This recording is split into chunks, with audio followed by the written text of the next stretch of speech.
मैदानमा तुफान सुदूरको सान मैदानमा तुफान सुदूरको सान। सम्पूर्णमा हार्दिक नमस्कार।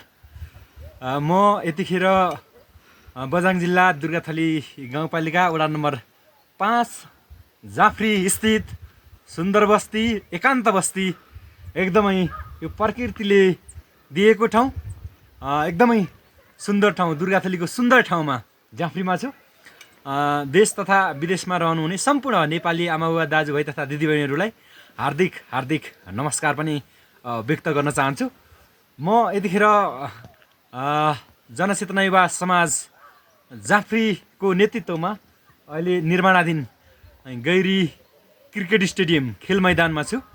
विशेषतः हामीले यसलाई मल्टिपर्पजको खेल ग्राउन्ड बनाउने हामी अभियानमा छु र यसमा क्रिकेट मात्र होइन, भलिबलसँगै, फुटबलसँगै होइन, दौडसँगै, एथलेटिक्ससँगै, डेउडासँगै खेलकुदमा हुने विभिन्न जति पनि विधाहरू छन्, बिस्तारै निकट भविष्यमा सबै खेलकुदका विधाहरू पनि हुन्छन् भने विशेषतः हामीले ड्रिम गैरी क्रिकेट स्टेडियम यसलाई क्रिकेट स्टेडियमका रूपमा चाहिँ स्थापना गर्ने भनेर अगाडि बढेका छौँ।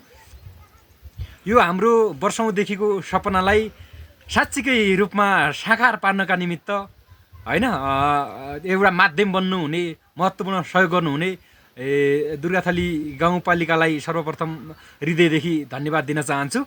दुर्गाथली गाउँपालिकाका अध्यक्ष, उपाध्यक्ष, वडा अध्यक्ष लगायत सम्पूर्ण दुर्गाथली गाउँपालिका लगायत आफ्नो अमूल्य जग्गा दान गर्नुहुने, हामीलाई सहयोग गर्नुहुने आदरणीय जाफ्रीवासी जग्गा धनीहरूलाई हृदयदेखि सम्मान प्रकट गर्न चाहन्छु। हृदयदेखि चाहिँ हार्दिक धन्यवाद व्यक्त गर्न चाहन्छु। पक्कै पनि तपाईँहरूको साथ सहयोग बिना, तपाईँहरूको जग्गा दान बिना पक्कै पनि हाम्रो सपना साकार असम्भव थियो। तपाईँहरूले हाम्रो सपनालाई एउटा विपनामा परिणत गर्न महत्त्वपूर्ण सहयोग गर्नुभएको छ, त्यसको लागि धेरै धेरै धन्यवाद दिन चाहन्छु। र यो खेलकुद मैदान बनाउनको निमित्त आफ्नो ठाउँबाट खटिनुहुने जनचेतना युवा समाज जाफ्रीका सम्पूर्ण सदस्यहरूलाई हृदयदेखि धन्यवाद व्यक्त गर्न चाहन्छु। यसको प्रत्यक्ष रिपोर्टिङमा आज म आइरहेको छु। अब के गर्नु होइन, अपडेट पनि बेला बेलामा दिइराखेका छौँ। जनचेतना युवा समाज जाफ्रीको नेतृत्वमा यो ग्राउन्ड बनिरहेको छ र जति पनि अब यो होइन, मुख्य गरी अहिले पछिल्लो अवस्थामा अहिले होइन विश्वमा नै एउटा युवाहरूमा क्रिकेटको क्रेज छ। क्रिकेट खेल मात्र नभई यो चाहिँ एउटा होइन आर्थिक उत्पादन गर्ने हिसाबको, यसबाट आय अर्जन गर्ने हिसाबको, यसबाट आफ्नो जीविकोपार्जन र सुनौलो भविष्य बनाउने एउटा खेल पनि क्रिकेट बनेको छ अहिले होइन। एउटा साँच्चीकै भन्नुपर्दा देशमा एउटा नेपाल प्रिमियर लिग चलेको छ, एकदमै माहौल निकै रमाइलो भएको छ नेपाल प्रिमियर लिगको पनि। अब होइन 9 डिसेम्बरमा र 10 डिसेम्बरमा दुईवटा महत्त्वपूर्ण खेल छन्, जसमा सुदूरपश्चिम रोयल्स र विराटनगर किङ्स पनि त्यसमा भिड्नेछन् भने त्यसै गरी इलिमिनेटरमा चाहिँ तपाईँको दुईवटा टिम त्यसमा पनि भिड्नेछन् र त्यसमा काठमाडौँ गोर्खाज र अर्को तपाईँको काठमाडौँ गोर्खासँगै म ठ्याक्कै लुम्बिनी टिम पनि सँगसँगै भिड्नेछन् र चारवटा टिमको मुख्य दावेदारीमा आशा छ। अब सुदूरपश्चिम रोयलले हामीलाई कप टिम पनि सँगसँगै भिड्नेछन् र चारवटा टिमको मुख्य दावेदारीमा आशा छ। अब सुदूरपश्चिम रोयलले हामीलाई कप सुदूरपश्चिममा ल्याउनेछ भन्ने आशा अपेक्षा पनि गरेका छौँ र त्यो सँगसँगै निकट भविष्यमा हामी पनि यो जाफ्रीमा त्यस्ता लिगहरू सञ्चालन, जाफ्री प्रिमियर लिग जस्ता हामीले सोचेका छौँ। यो ग्राउन्ड मात्र बनाउँदैनौँ कि यो भोलि यो ग्राउन्डलाई कसरी व्यस्तता राख्ने होइन, यो ग्राउन्डले एउटा जाफ्रीवासीको जीविकोपार्जन, आर्थिक विकास होइन, यहाँको साँच्चीकै भिजिट दुबडी छ, दुबडी देख्नुहुन्छ, त्यहाँ दुबडीबाट धेरै ठाउँहरू देखिन्छन्, बझाङका सैपाल हिमालदेखि लिएर होइन बझाङ जिल्लाका धेरै 5-6वटा गाउँपालिका त्यही दुबडीको डाँडाबाट देखिन्छ। भिजिट दुबडी, भिजिट जाफ्री प्रत्यक्ष होइन पर्यटनले गर्दाखेरि हामीलाई त्यो पनि फाइदा हुन्छ भने त्यो सँगसँगै स्थानीय युवाहरूको साँच्चीकै एउटा खेलमा जति पनि होइन उत्पादन गरिरहेका छन्, अहिले जति पनि नौबाट उत्पादन भइरहेका छन्, जाफ्रीबाट पनि उत्पादन भइरहेका छन्, यही ग्राउन्डमा खेल्ने अनुकडायत अहिले राष्ट्रिय महिला टोलीको क्याम्पमा पनि परेको छ। उहाँलाई हामी शुभकामना पनि दिन चाहन्छु। त्यो सँगसँगै भोलिका आगामी दिनहरूमा हामी यस्ता युवा क्रिकेटरहरू, युवा खेलाडीहरू यो मैदानले जन्माउनेछ। र यो मैदान जाँफ्रीको शान हुनेछ, जाँफ्रीको पहिचान हुनेछ, दुर्गाथलीको पहिचान हुनेछ, एउटा जिल्लाकै नमुना क्रिकेट मैदान हुनेछ, जिल्लाकै नमुना खेल मैदान हुनेछ भन्ने मैले आशा अपेक्षा गरेका छु। जति पनि शुभचिन्तक हुनुहुन्छ यो खेल मैदान बन्नुपर्छ, दुर्गाथलीमा खेल मैदान बन्नुपर्छ, जाँफ्रीमा खेल मैदान बन्नुपर्छ, यसलाई नमुना बनाउनुपर्छ भनेर लागिरहनु भएको छ। साँच्चीकै शुभचिन्तकहरूले देशबाट, विदेशबाट, बेङ्गलोरबाट होइन, विभिन्न देशका विभिन्न सहरबाट साँच्चीकै जाँफ्रीमा होइन क्रिकेट मैदान होला त भन्ने जुन हाम्रो मेरै पनि होइन पहिलेदेखिको सपना थियो, पक्कै पनि युवाहरूले लागिरह्यो भने, गाउँको साथ पायौँ भने होइन, सम्बन्धित निकायले हामीलाई सहयोग गर्यो भने पक्कै पनि यस्ता विकासका कार्यक्रमहरू हरेक ठाउँमा चाहिँ युवा अगाडि जागरुक भएर बढ्यो भने पक्कै पनि सम्भव हाम्रै पालामा छ।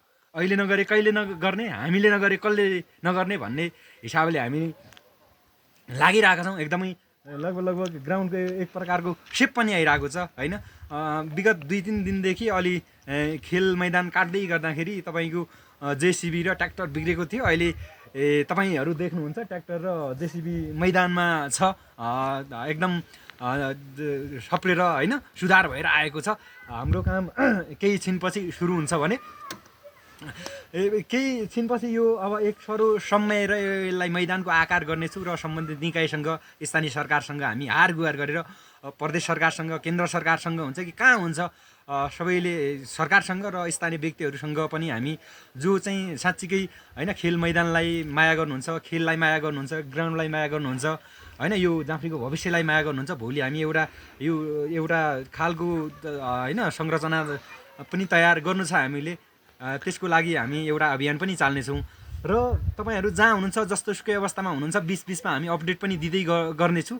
र मलाई जहाँसम्म लागेको छ अब नजिकै छ देशमा विभिन्न राष्ट्रपति रणनील भन्ने तपाईँहरूलाई थाहा नै होला, खेलका मल्टिपल विधाहरू राष्ट्रपति रणनीलमा हुने गर्छन् र देशमा विभिन्न ठाउँमा हुँदै गर्दा, अरू गाउँपालिकामा सञ्चालन हुँदै गर्दा सायद यो जाँफ्रीको खेल मैदान एउटा ग्राउन्ड बनिसकेपछि आशा छ, अपेक्षा गरेका छौँ हामीले दुर्गाथली गाउँपालिकाले होइन, यो तपाईँको एउटा केन्द्रमा, जाँफ्री भनेको दुर्गाथली गाउँपालिकाको केन्द्र हो, यो केन्द्रमा एक सरो मैदान बनाइसकेपछि यो पटकको भनौँ अबका पटकमा हुने राष्ट्रपति रनिङ सिल्डहरू पनि यसमा हुनेछन् भन्ने मैले आशा अपेक्षा एकदमै गरिरहेको छु।